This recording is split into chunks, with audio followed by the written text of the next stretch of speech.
mjengo ambao mtu akipita hapa lazima ushangae. Hakuna mtu fundi, mtu yoyote atakayepita hapa kwenye ile kanisa la Lutheran asishangae huu mjengo. Na hapo bado hujaisha, kila mtu anaushangaa mjengo wa maajabu unaoshushwa la hela karibia na kanisa la Lutheran KKKT.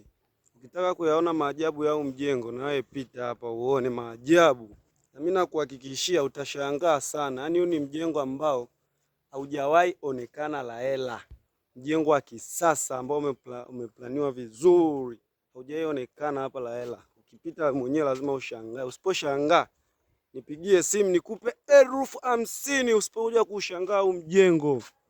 Yaani ukipita tu hapa lazima ushangae kwamba huu mjengo vipi? Mbona siuelewi? Hapo bado hujaisha. Ukisha tutaonyesha vizuri jinsi mjengo unavyokaa, jinsi plani za watu wenye akili zilivyokaa zikapangika zikatulia.